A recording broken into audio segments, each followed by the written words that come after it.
Hey, good morning. Saturday here, April 27th. It's Antonian coming at you again, and I'd like to share my thoughts on some of the protests that are taking place right now in our country. I'm 62 years old, and so I remember I was a young kid, so I didn't really understand completely, you know, the complexity of the turmoil that was going on in the 60's. But we had the Vietnam War, and we had the civil rights movements. Uh, there was Black Panthers. There were riots. I mean, there was a lot of social upheaval and unrest, and our country's going through that again right now. But I remember at the time, reflecting upon it, like later, not only as a teenager, where I came to, because the echoes of that movement, carried over into my life in the early, 70s, mid 70s, and then later as a young man, I was able to, pull it all together and process it and really get a better understanding of it and what it meant for me, in my life and how it impacted me. And so now I look at this, and I remember at that time those kids who were protesting, and I remember the Kent State students, they were killed. You had the police come in. It was a sad time for America, but sometimes change, doesn't come easily. People are aware, the gig is up. Those students back then, they were morally and ethically right, to protest against the establishment. And my generation was the product of that. And we actually even knew then, a lot of us, came to accept that, hey, that Vietnam War was wrong. And some of the social injustices that were occurring in America at the time, we later had to accept, most of us did at least, that, hey, this was also wrong too. And ironically, it's my generation, that followed right after the generation that was, protesting. We were actually maybe somewhere like on the fringes of it. Ironically, we're looking at these kids now, some of us, not myself or others, but a lot of you are looking at them like they're in the wrong, and the war going on, in Israel, against the Palestinians, this indiscriminate bombing of women, children, and innocent civilians is wrong, Our policy, I mean, it's fucking nuts. I mean, we're spending billions of dollars supplying Israel with weapons to bomb these people and terrorize them. But at the same time, we're also spending billions of dollars to send food or aid over, to the Palestinians. It's absolutely nuts.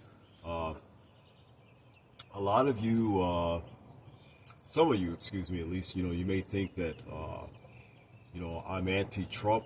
Actually, I don't like him. I don't, to be honest, Some things actually, I do. He says some things that do make sense, but I really do question his ethics, and he's a liar, Yeah, what can I say? But all politicians are liars. Biden, I'm very disappointed. I don't like him either, and I don't know what it is. I'm trying not to make this political, but some of you knuckleheads seem to think that because you dislike one candidate, maybe I may dislike Trump more than Biden. Yeah, I'll give you that. Granted, I'll accept that.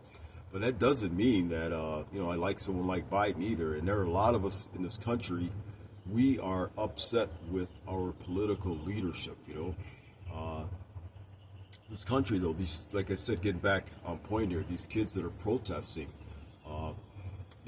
at some point, history's going to show that, hey, they were on the right side, and any of you who are against what they're doing, I mean, you're on the wrong side. I mean, I remember when, not too long back, you had these neo Nazis and other people, whatever you want to call them.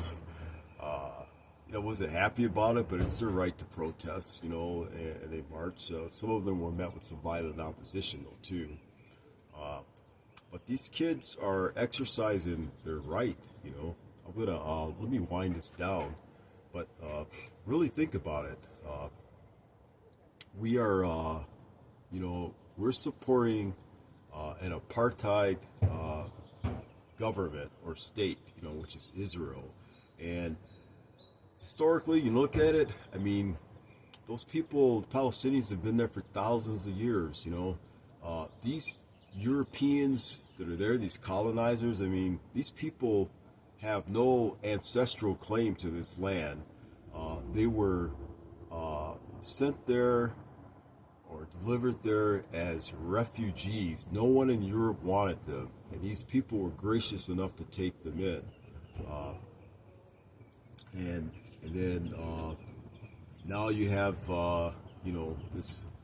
these ingracious bastards. I mean, that have colonized the place, and the Palestinians aren't even asking. Now I know there are some groups that do want to see the destruction of Israel. And just because myself and others are anti, war, or at least we're against the the killing of innocent civilians and women and children, does not mean that we're anti-Semitic or that we advocate the attacks upon innocent Israeli citizens either. It's not that black and white. So just cut the bullshit out. But we do want to see some peaceful resolution, and Israel needs to get real. And the U.S. vetoing, like they do in the UN, when you got the majority of countries are against what is going on, but yet we won't take a stand. And Biden, you're on the wrong side of history. But both sides of the aisle, GOP and Democrats, obviously it's not all of them, but the ones that are supporting this, I mean, you guys are pieces of shit. I mean, man, where's your moral compass? That's my rant for today. I'm going to get on with my day, try to make the best of it. But just like in the 60s, those kids were protesting, they were right. Don't be on the wrong side of history. This war, this engagement, this conflict is wrong. And if you think that these people protesting like they are they're bad or whatever, you need to really check yourself. I'm going to close it out. I've said enough, but I think you get my point. Plutonian.